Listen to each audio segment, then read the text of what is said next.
Welcome to Through the Glass Recovery Podcast, where we believe that connection is the opposite of addiction, vulnerability is the antidote to shame, and that recovery isn't just rewarding, it's also a lot of fun. We're your hosts, Steve and Julie. Listen as we get together with friends to shed light on the hard things, talk about the other side of addiction, and how we create a life so full there's no space left for alcohol.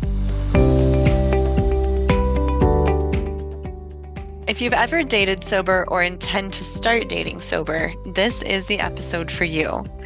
We turn the show over to 5 of our friends who are all active in the sober dating world and give them a chance to tell all.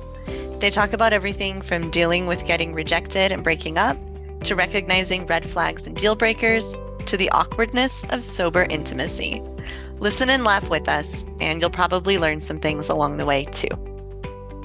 As always, we've loved sharing all our thoughts with you, but we would love to hear what you have to say too. Follow us on Instagram, Facebook, and TikTok, and let us know what you think about this topic or anything else we post about.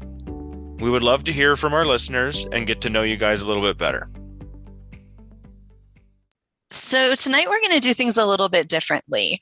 We are going to talk about sober dating. And because Steve and I don't have any experience with sober dating, we've invited 5 people to join us, and we're going to get the ball rolling and then let them take off with this conversation and share some of their thoughts and experiences. So before we get started, I am going to have everybody just introduce themselves. We're going to start with Chris. How are you tonight? I'm good. How are you guys doing? Good. Thanks for being here. Mm-hmm. No problem. My name's Chris. I live in Los Angeles, California, and I've been sober a little over 6 months now. Awesome. Cool. Really glad to have you here. Next, we'll do Karina. Hi, I'm Karina. I am 250 days sober, and I am coming to you from Edmonton, Alberta, Canada. Awesome. Thank you for being here. Thank you. And Melissa is back again. Hi, thanks for having me. I am just over 300 days sober now, actually 302, I checked, and I'm coming out from northern Michigan right now, visiting my parents. Very cool. Well, it's nice to see you again. And Liz, how are you tonight? Hey, doing okay, thanks. Thanks for having me. I'm Liz, and I am just over a year sober, and I'm on the coast of North Carolina. Very cool. Thank you for being here. We actually had the pleasure of spending Liz's 1-year sober anniversary with her on the coast of North Carolina, which was amazing. And last but not least, we have Derek. What's going on? My name's Derek. I live in Denver, Colorado, and I will be 3 years sober in February. Amazing. Yeah. Very cool. So glad to have you here. So I have what I think is going to be a fun topic tonight. This is a hot topic in sober communities. Dating is awkward and uncomfortable enough. And when you add sobriety into it, it can get really tricky. We're hoping you guys will share some of your wisdom. What have been some of your struggles being sober in the dating world? What have you learned? Share your stories. And yeah, let's hear it. Just have at it. Go ahead. I mean, it's just a story of craziness even before sobriety. I think just it's tempered now that there's that feeling of certainty and calmness. I think that kind of goes hand in hand with recovery. So, but I don't know. I didn't have a story. Not yet, anyway. I'll let someone else go first. I mean, I tell people buckle up because it's weird. It's real weird. And I think, I'm just going to go ahead and segue into something that I'm sure I know at least one person in this room has got experience with it, but I never went through the whole online dating app thing. I know that that's a huge thing right now for a lot of people. I prefer to meet people in the wild.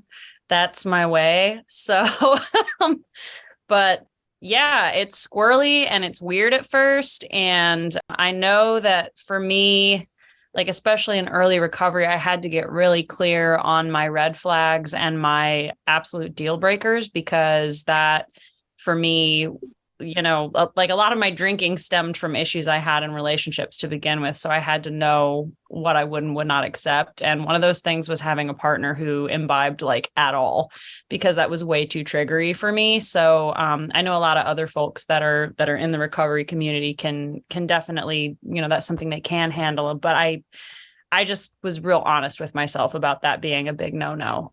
And I will also tack on to that just because somebody is sober does not mean that they are a good dating fit.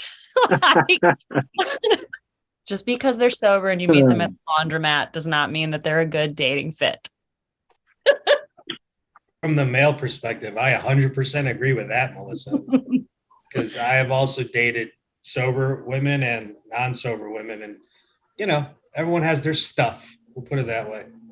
But I think it's also true. You get to be honest right in the beginning with yourself when you're dating sober, whereas when you're dating with alcohol involved, I mean, I know me, if every date started with a drink before I even got there, so I could just feel normal. And now you go and you're just yourself right away. So it's helped me. I went through a lot. This is my second sobriety, and my first sobriety, which lasted a year and a half, I dated non-sober women. And it was difficult because the imbibing was a trigger for me, not to make me want to drink, but it made me feel awkward. It made me feel like I was the weirdo. And I ended up going out because of a woman. And I got back to the program and said, I'm not going to let that happen again. And now I've been dating a little bit, and I just dated a sober woman, and she was nuts. But that's another story. So, everyone, there's stuff. You'll always, dating's hard to begin with. So there's just always stuff, and doing it sober is not easier. Let's put it that way. I'll be honest. So I guess I've learned in recovery, the hardest part of recovery is just relationships, period, because I'm not just dealing with myself. I'm dealing with another human being. And since a kid, I've learned that relationships are unhealthy. My mom cheated on my dad. My dad drank over it. So what did I become? An alcoholic cheater. So throughout my addiction, I was just using the substance to mask everything that I was hiding from abuse, trauma, whatever it was. And I mean, there was dates I would show up and I don't even remember, or not show up at all because I got too drunk before I could get there. But when I got sober at 36 and I worked on myself, I realized that I don't know how to date. I don't know how to ask a woman out the right way. I don't know how to court someone. I don't know what it means to be healthy in a relationship, not be codependent. How do I set boundaries? I'm just learning this whole new word, no, and it's a full sentence. Yep. And being able to tell women no because I wanted to get their adoration and love all the time because I didn't get my mother's.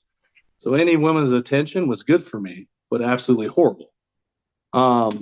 So when I first got sober, I had a girlfriend before I got sober, and we were together for 2 years, and it taught me a lot. But this last year, we're not together. We're good friends. I ended it the right way. I actually told her I wasn't in love with her, and we're still best friends. And that was such a weird feeling for me to tell someone, hey, I don't feel the same about you, but I want you in my life. And it still worked out. But now this last year, I've realized I have no clue how to date. I have no clue where to go. I realized I can't go on dating apps because probably when I was in my addiction, I was so bad that I was flagged. So anytime I get on, I get kicked off before I even get started. And I'm finding out online dating is not worth it anyways because no one's honest about who they are anyways. And half the people are bots. So it's that's frustrating. So how do you date sober? How do you not go somewhere where most of the time you're finding people to hang out with that are using substances to drink or are using, going out and you have dinner and they have a glass of wine? How do you feel about that? I'm finding out the biggest thing for dating right now for me is what are my boundaries and what is my self-worth? And can I say no to the wrong person? Because sometimes the wrong person feels right. Mm-hmm. And that's a hard thing to realize when you're sober. And it's a hard thing to just work on someone else, bringing someone else into your life. When I hated myself for my whole life, I had so much shame. So it really started when I started really working on myself, affirmations and loving myself, that I started recognizing what is my worth. And right now I'm dating someone that's the total opposite of me. She drinks, she has drugs in her life. I went to New Year's Eve party, decadence, and I danced my ass off and I was sober. A guy came up, he's like, what are you on? I'm like, I'm sober. He's like, get the fuck out. And that feels good. But now I have to ask myself a question. I really like the girl, but is there substance use to allow me to put myself at risk? And that's something I'm weighing right now.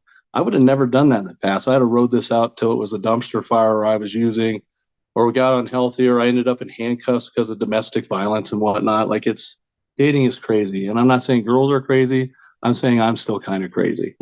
So yeah, fun stuff. This is going to be a fun subject.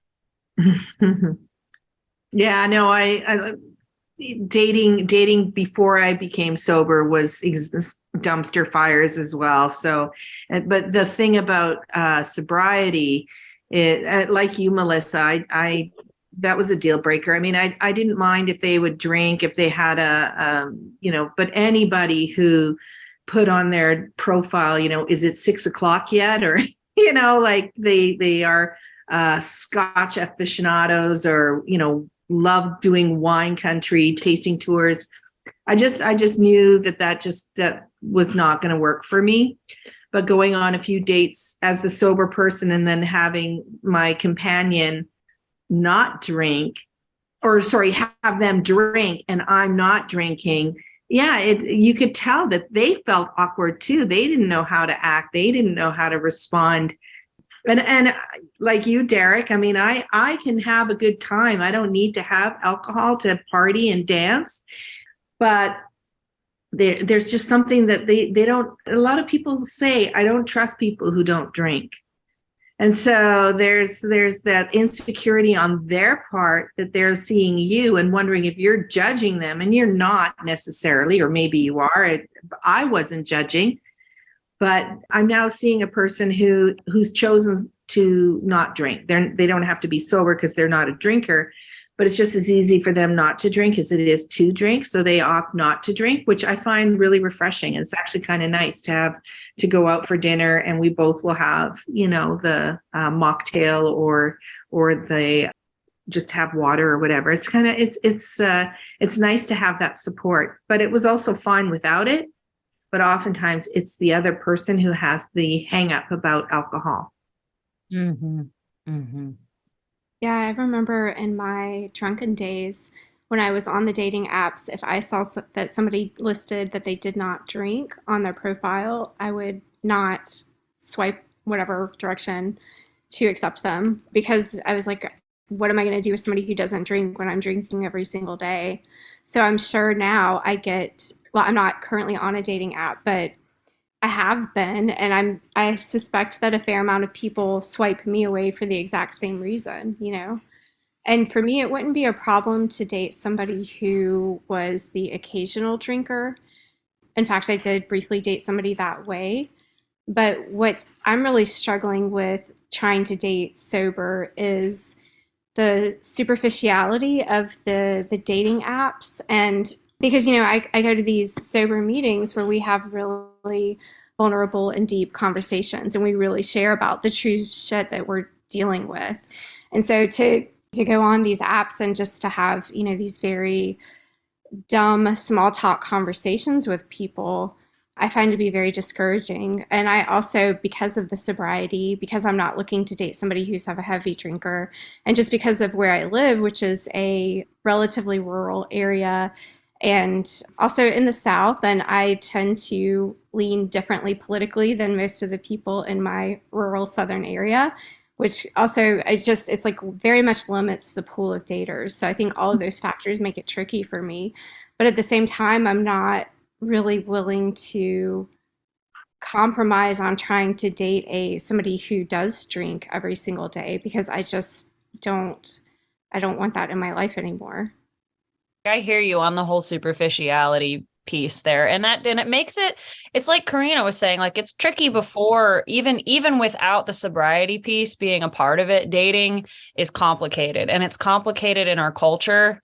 We can zoom out and have that discussion, because that overarches everything even before the sobriety piece gets put into it. And it's like, if you're dating somebody on an app, for instance, they're putting their best self forward, much like looking at the shiny photos on social media, and you're putting a lot of trust into that interaction with them. It's awkward because you're both vetting each other, and you also have to be okay with the fact that that person's probably vetting 6 other people at the same time, which, if you're going into that having insecurity issues to begin with, that's a huge problem, much like Derek was saying, talking about self-worth. Like if you don't have that piece figured out, that can be a really sketchy, dangerous place for somebody who's working on their sobriety to be, like even getting onto the dating app to begin with, because like it's just tough. But then if you're geographically limited, if you're just the area that you're living in doesn't have people that you're really connecting with, it can get really challenging. And then you add like parenting on top of it, which is something that I don't have experience with, but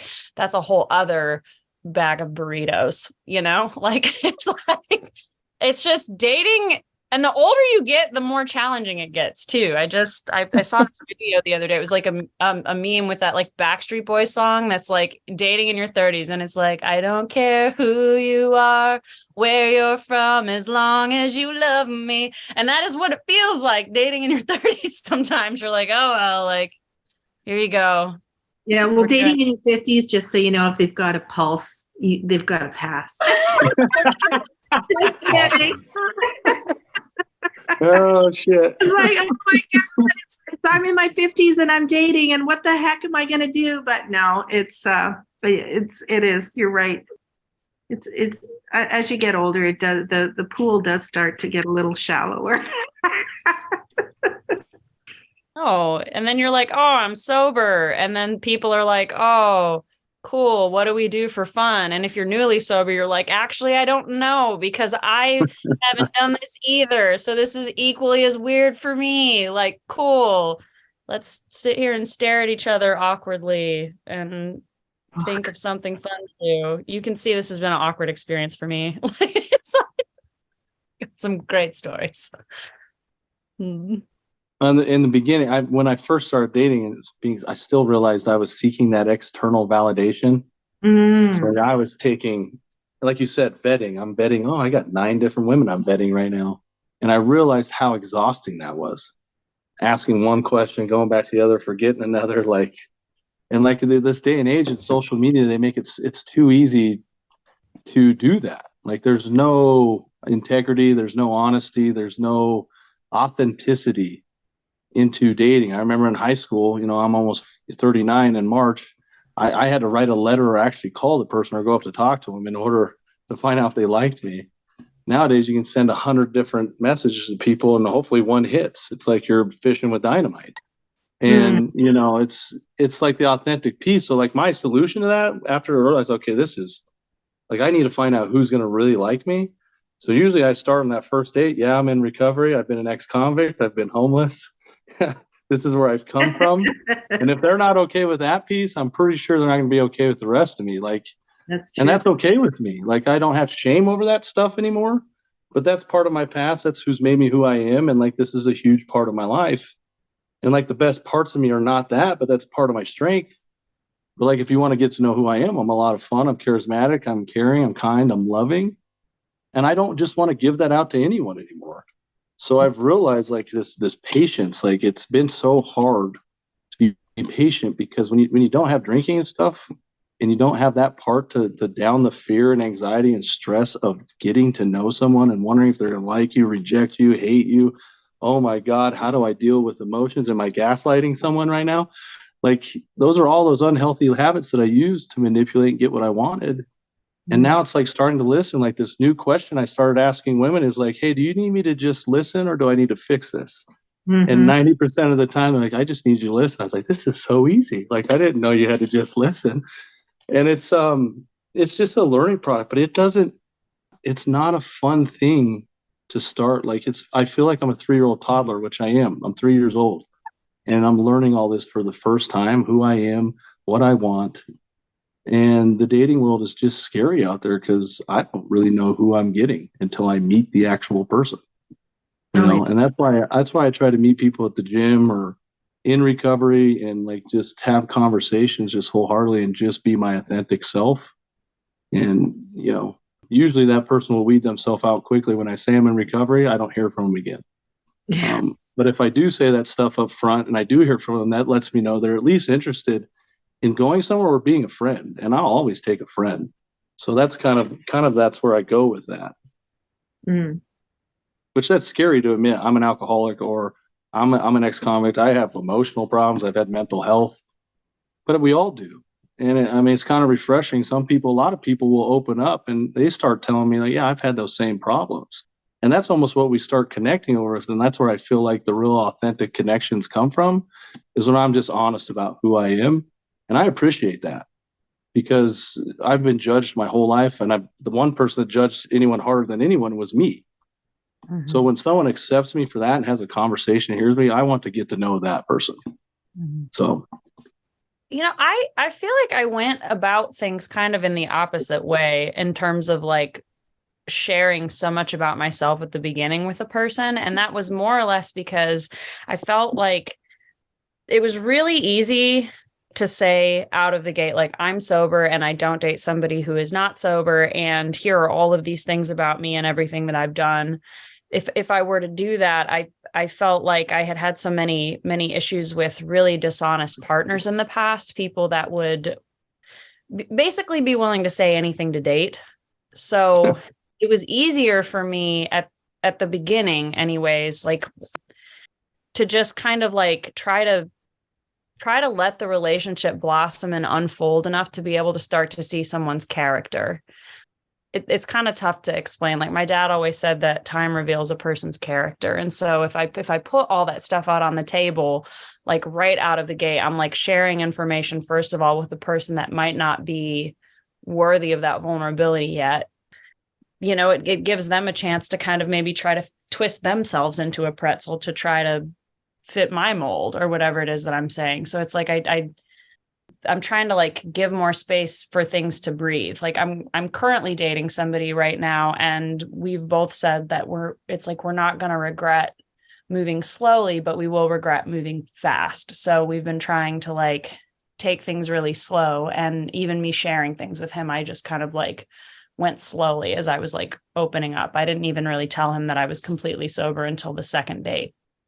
Yeah, same. I practice patience now when I'm dating. I don't rush to things like I used to when I was using.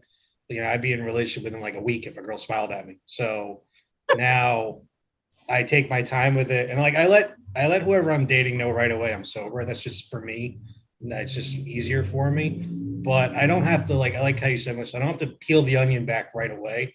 I like building it up now, because not everyone deserves you. And then that's the thing I've learned in sobriety, is that just because we're working on ourselves and all that, we don't have to just give ourselves up to the first person that talks to us.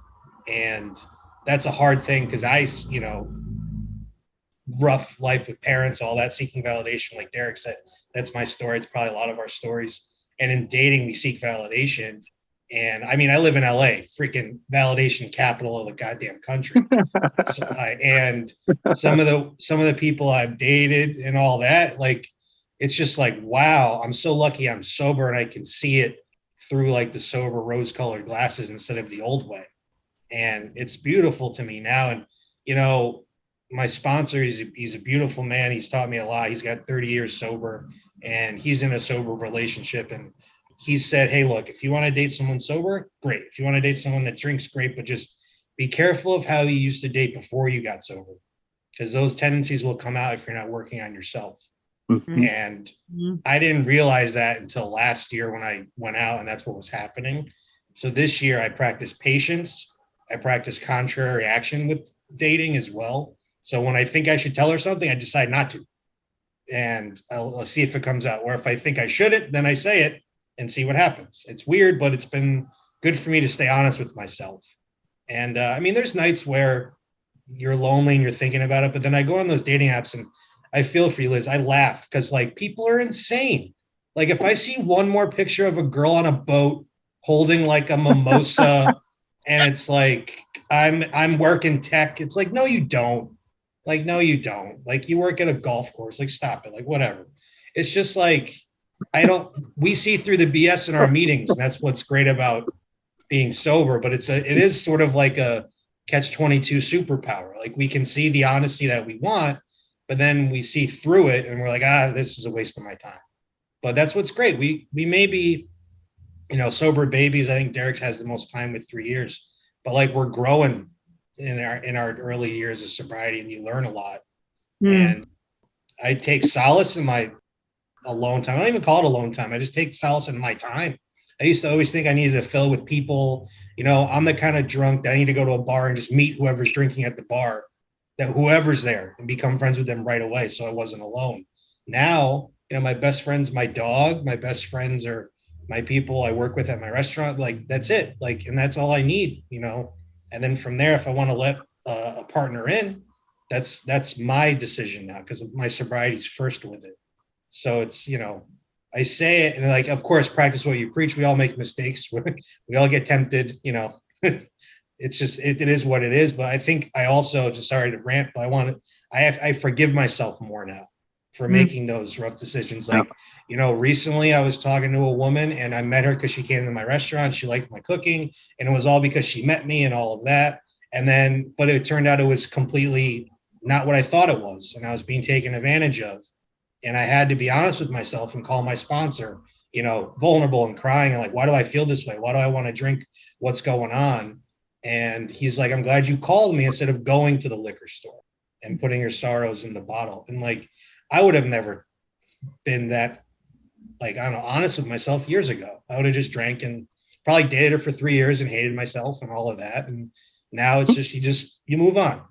And, you know, sobriety gives you that power to move on to the next person. Dating, and dating's fun too. You don't have to just date one person. You can meet and talk and all that. But yeah, dating apps suck. That was it. That was my whole point. Yeah. Dating apps suck. Yeah.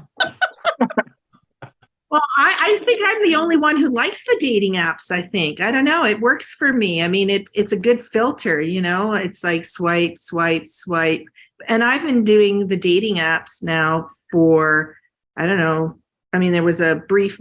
Okay, so this is a lesson in drunkenness. You know, the being on the dating apps when I was drinking heavily and making stupid decisions and buying into the myth of the guy with the fish that, you know, you talk about women on a boat. For a lot of women, it's always the guy holding up the fish or the, you know, the hunting rifle or whatever.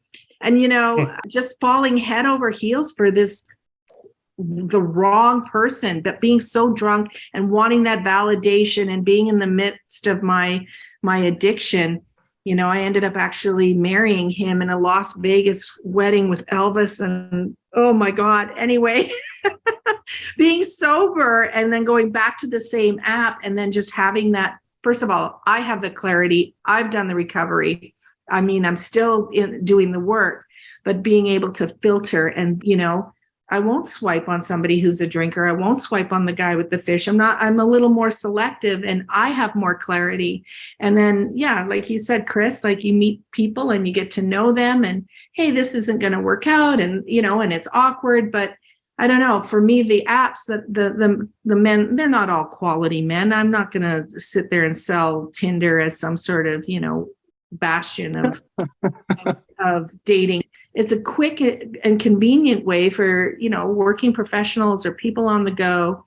I don't have that organic experience of being able to go to a laundromat to meet someone. So it is it has its own vetting.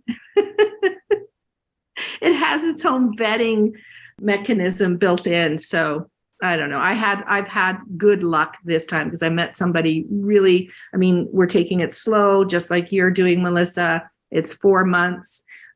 But yeah, it's, I'm more clear. I'm more calm. I'm less seeking validation and more about the quality of the relationship and where it's going to lead and embracing the awkwardness. Because yeah, when you're sober and you're kissing, it's not the same as if you can be, you know, let yourself go and get drunk and just do it, you know, woohoo, you know, party.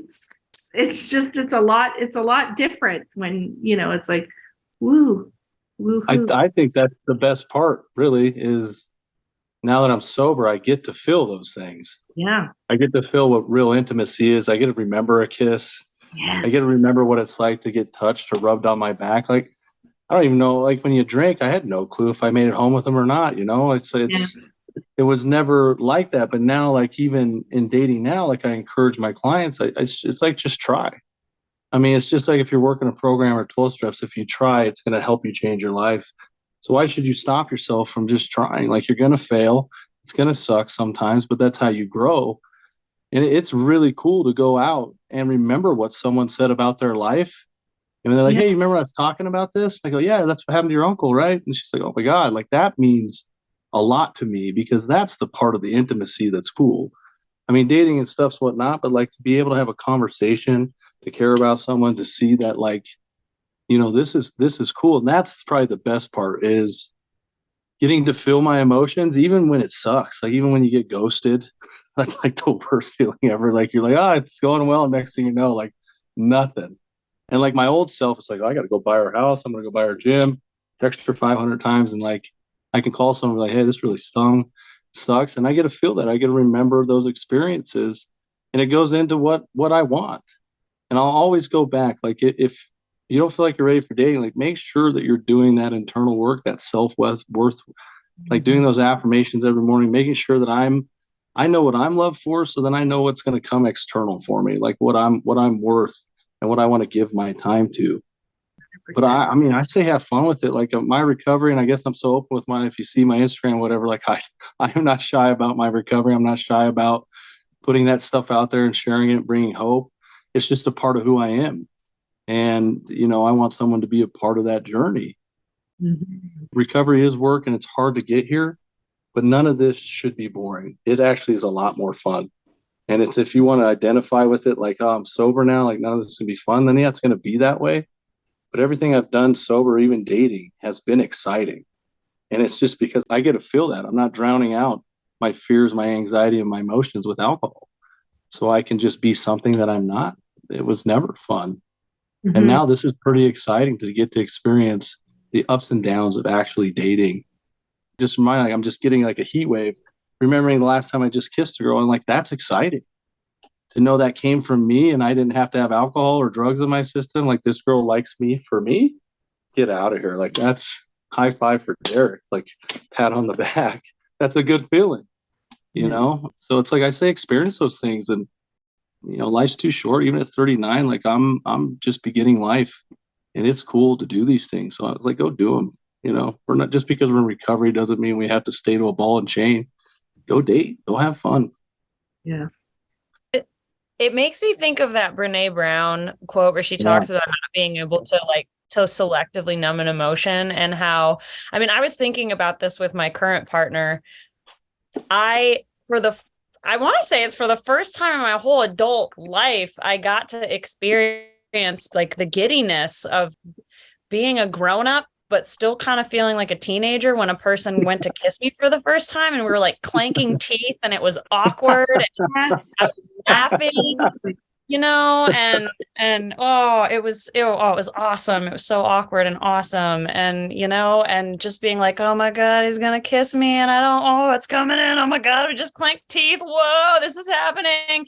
But it's like, it felt awkward, but also so exciting. And I never got that when I was drinking because I was just full on squid face, like straight to the other person. And that's a really cool thing. So thank you for saying that, Derek, because I was like, yeah, that was like a huge part of at least this portion of the relationship. And then several others where I just got like rejected pretty hard, like coming straight out and saying something to somebody about having feelings for them and then being like, actually, I'm not really into this right now. And I was like, ooh, yeah, that's painful. And I'm going to do that sober.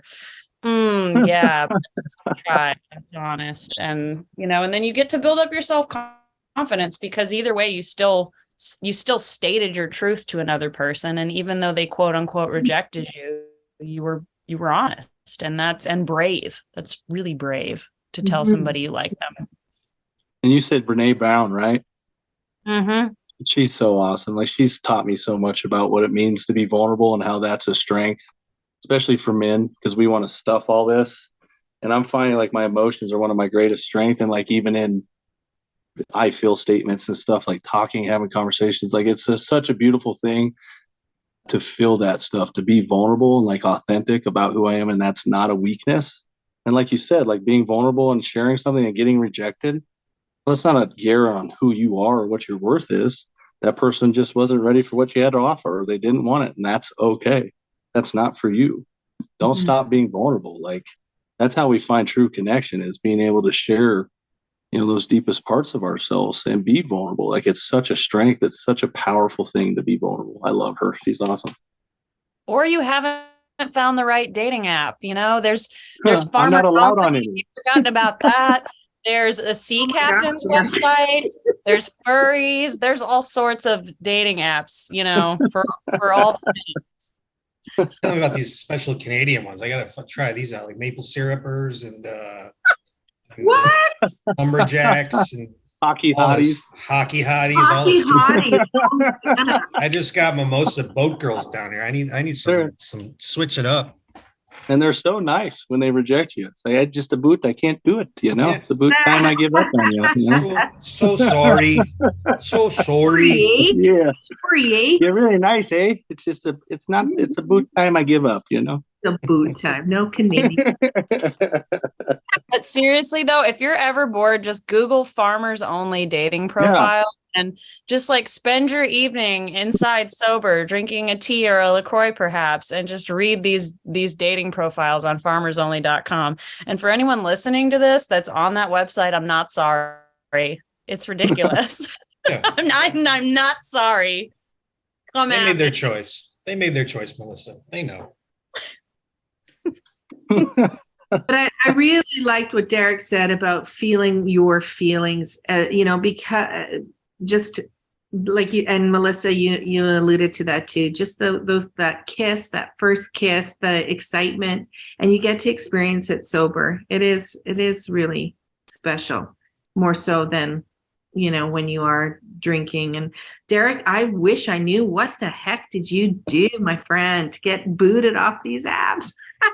You're asking me. I was drunk a lot of the times, and I was not good with women. I cheated on a lot of women. Trust me.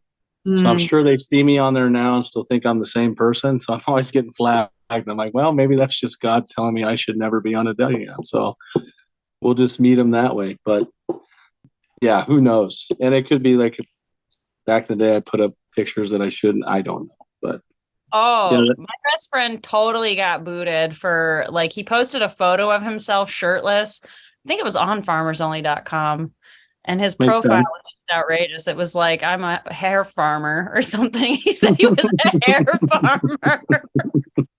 And apparently you're not supposed to go shirtless on farmersonly.com or Tinder. So, All right, you guys. This was amazing to just be a fly on the wall. It was really fun. I was laughing a lot, and I'm glad I was muted. I love that they were making fun of Canadians while you were muted. That was wonderful. I was laughing out loud. Some of your Canadian impressions are horrible. I mean, there's some real hockey hotties out there, So It's that. I gotta. Oh man, all of these websites. Look at all of the recommendations you guys are giving for our listeners. Right. Woo! Oh man. All right. So you guys talked about superficial conversations, practicing patience. I liked that one, Chris. There's more than one way to date and share yourself. I think lots of options and different ways to, be straight out, open out of the gate, or take your time, peel that onion back nice and slow. Chris, you talked about, doing the opposite of what you were thinking, just to, you're learning about yourself. It sounds like part of that is your own adventure inside of the dating world. It sounds like you have a lot more clarity on yourself, your needs, and what you're seeing on the other side. Embracing the awkward and remembering the experience and enjoying that awkwardness of intimacy sober. And I think that is probably one of those coolest parts, because I could hear and see it in your guys' faces when you started talking about that, on how wonderful it was just to feel that when you were sober. So, Melissa, Karina, Derek, Chris, and Liz, thank you guys so much for your time. Thank you guys for being on this podcast. Really appreciate it. You guys were great. Thank Thank you. Thank Thank you. you very much. I'm going to farmersonly.com. I can tell you that much. I just started my free trial. I just Yeah, I got an ant farm, so I can fit right in. We're good. I've got an ant farm. One guy had a hair farm. So I mean, you can if you have a dryer, you have a lint farm.